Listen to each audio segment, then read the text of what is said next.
আলহামদুলিল্লাহ, মহান আল্লাহ পাক রব্বুল আলামিনের দরবারে লাখো কোটি শুকর যে আল্লাহ পাক রব্বুল আলামিন আমাদের হায়াতকে শাবানের শেষ জুমা পর্যন্ত লম্বা করে সুস্থ সবল রেখে নিরাপত্তা দিয়ে পৃথিবীর সবচেয়ে উত্তম জায়গা, দামি জায়গা মসজিদের মধ্যে এসে জুমার দিন কিছু কথা বলা এবং শোনার যে তৌফিক আল্লাহ পাক আমাদেরকে দিয়েছেন, সেজন্য সেই আল্লাহ পাকের দরবারে জবান খুলে মহব্বত নিয়ে আবেগের সাথে দিল থেকে সকলেই কালিমাতুশ শুকর আদায় করি আলহামদুলিল্লাহ। শত কোটি দরুদ ও সালাম মহানবী সাল্লাল্লাহু আলাইহি ওয়াসাল্লামের উপরে সকলেই এক মর্তবা করি সাল্লাল্লাহু আলাইহি ওয়াসাল্লাম। মুহতারাম হাজিরিন, আজকে শাবানের একদম সর্বশেষ জুমা। এই জুমায় আমি আপনাদের খেদমতে বিশেষ একটি আলোচ্য বিষয় নিয়ে আলোচনা করার ইচ্ছা পোষণ করেছি। আজকের আলোচ্য বিষয় হলো রমজানুল মুবারকের প্রস্তুতি পথে। ভালো করে বুঝবেন, আজকের আলোচ্য বিষয় কি? রমজানুল মুবারকের জন্য প্রস্তুতি পথে, অর্থাৎ রমজানুল মুবারকের প্রস্তুতিটা, তৈয়ারিটা কেমন হবে, কিভাবে করবেন, এই বিষয়টা নিয়ে আপনাদের সাথে আজকে আলোচনা করব ইনশাআল্লাহ। 12টি মাসের ভিতরে রমজানুল মুবারক এটা সবচেয়ে দামি মাস, সবচেয়ে দামি মাস, সবচেয়ে গুরুত্বপূর্ণ মাস হলো রমজানুল মুবারক। এই রমজানুল মুবারক খুবই অত্যাসন্ন, একদম নিকটে। মুহতারাম হাজিরিন, একটা উদাহরণ নেন, যারা ফসল যারা আবাদ করে, তারা এই ফসল আবাদ করার ক্ষেত্রে ওই জায়গাটাকে আগে পরিচর্যা করতে হয়। কি বলেন? অত্যন্ত ভালোভাবে ক্লিন করতে হয়, অত্যন্ত ভালোভাবে পরিষ্কার করতে হয়। এরপরে লম্বা একটা টাইম ফসল রোপণ করে ওই ফসলটার পিছনে মেহনত করতে হয়। মেহনত করার এক পর্যায়ে 6 মাস মেহনত করে, 4 মাস, 5 মাস মেহনত করে। মেহনত করে যখন এই ফল আর ফসলটা কাটার মৌসুম চলে আসে, যখন কেটে যখন বাড়িতে নিয়ে আসে, তখন এই কৃষক বিগত 6 মাসের ক্লান্তি, কষ্ট সব ভুলে যায়। ঠিক আছে কথা? তার দিলের ভিতরে, চেহারার ভিতরে এক প্রকারের আনন্দ, উল্লাস প্রতীয়মান হয়, প্রকাশ পায়। চিন্তা করে 6টা মাস আমি রাত নাই দিন নাই পরিশ্রম করে গেছি, এই 6 মাস পরে আমার সকল অপ্রাপ্তি দূর হয়ে যাবে, সকল অভাব মোচন হবে, তৃপ্তির ঢেকুর তোলে। কি বলেন?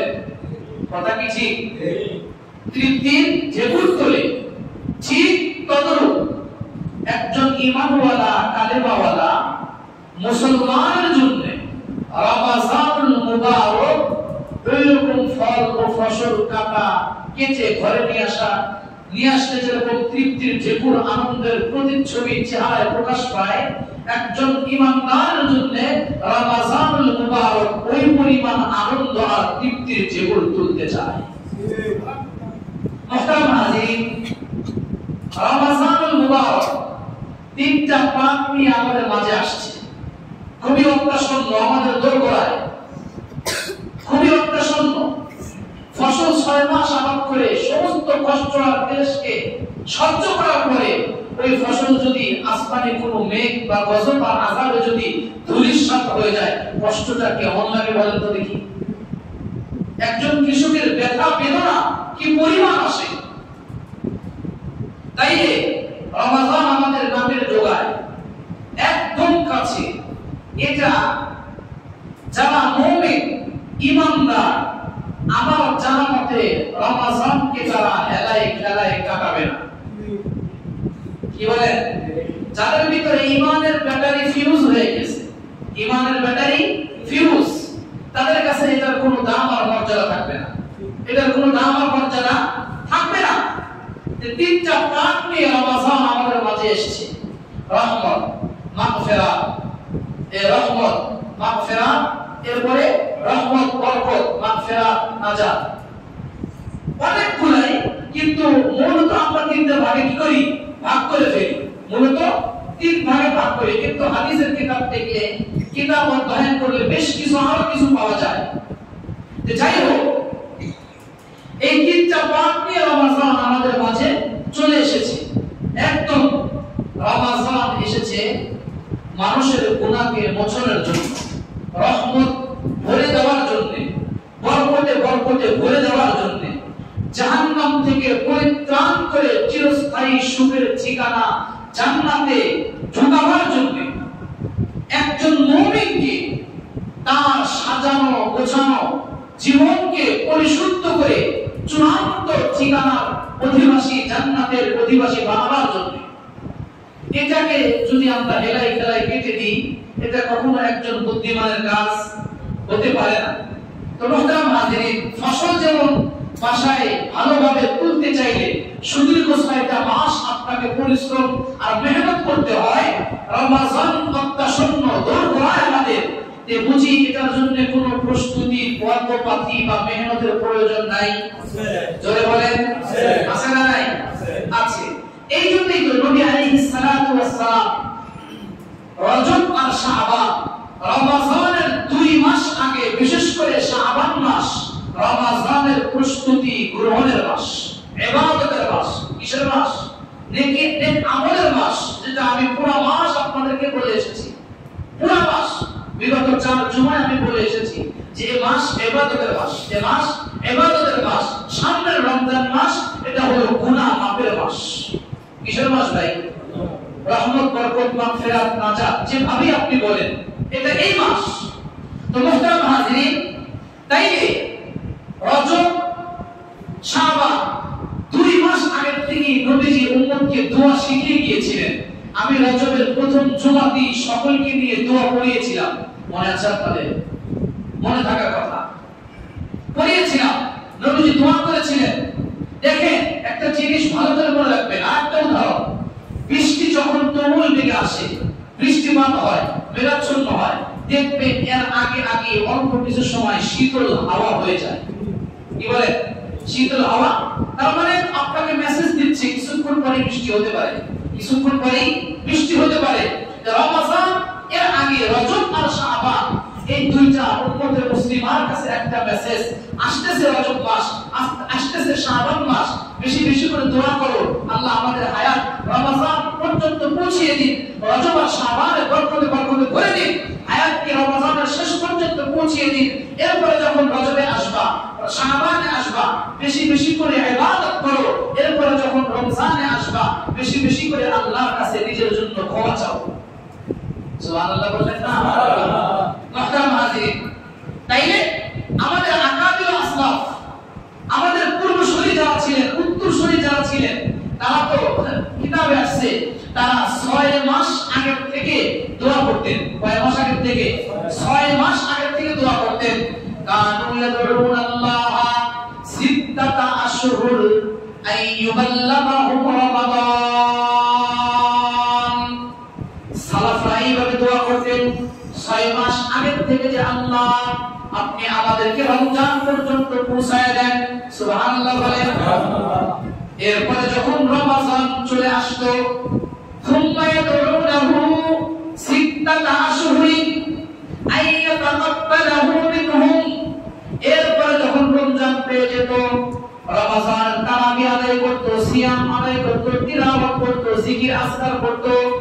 যে ইবাদত বন্দেগীগুলো তারা করতে সক্ষম হয়েছে, পরবর্তী 6 মাস আল্লাহর কাছে দোয়া করত, আল্লাহ রমজানে যে ইবাদত বন্দেগীগুলো আমরা আপনার কাছে করেছি, আপনার জন্য করেছি, ও আসমানের মালিক, আমাদের ওই ইবাদত বন্দেগীগুলোকে আপনি গ্রহণ করে নেন। সুবহানাল্লাহ কবে বলবেন? তাইলে রমজানের আগের 6 মাস, সালাফের অবস্থার কথা বলছি, রমজানের আগের 6 মাস তারা কি করতেন? রমজান পর্যন্ত পৌঁছানোর জন্য দোয়া করতেন। রমজান যখন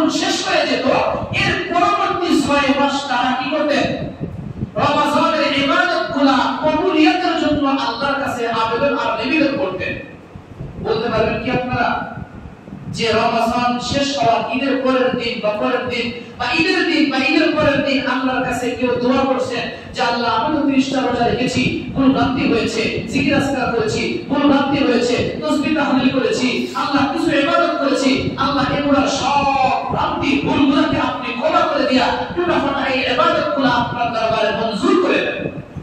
কেউ বলেছেন হতভাগা এই জাতি তো রমজানের রোজাটাও রাখতে চায় না।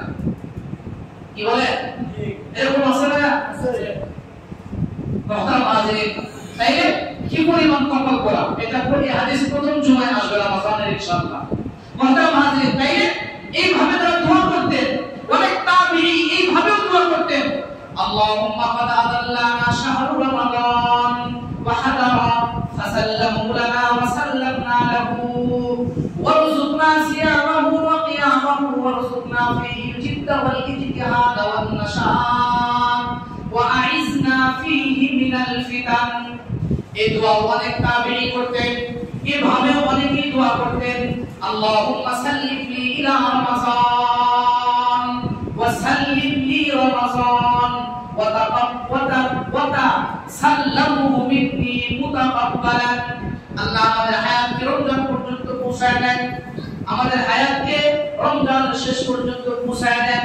আল্লাহ রমজানের ভিতরে যে ইবাদত বন্দেগীগুলো আমরা করতে সক্ষম হয়েছি, ও মালিক আমাদের পক্ষ থেকে আমাদের ওই টুটাফাটা ইবাদতগুলোকে আপনি কবুল করে নেন। এইভাবে দোয়া করতেন। কিন্তু আমরা কয়জনে দোয়া করি? আমরা কয়জনে দোয়া করি বা কয়জনে এটার প্রতি আগ্রহ, সদিচ্ছা বা আপনার কি বলে ইসবিহা বা আগ্রহ জাগ্রত হয় আমাদের ভিতরে? তো মুহতারাম হাজিরিন, তাইলে আলোচ্য বিষয় ছিল রমজানের প্রস্তুতি, পথ ও পথে। রমজানের প্রস্তুতি, পথ ও পথে। তাইলে এই এতটুকু পর্যন্ত আলোচনার দ্বারা কি বুঝলেন? যে রমজান অত্যন্ত গুরুত্বপূর্ণ মাস, রমজান অত্যন্ত দামি মাস। এই মাস আসার আগে থেকেই রমজানের শেষ পর্যন্ত পৌঁছাবার জন্য আল্লাহর কাছে দোয়া করা। কি বলেন? এটা প্রাথমিক একটা ধাপ, প্রস্তুতির প্রথম একটা ধাপ, প্রথম ধাপ।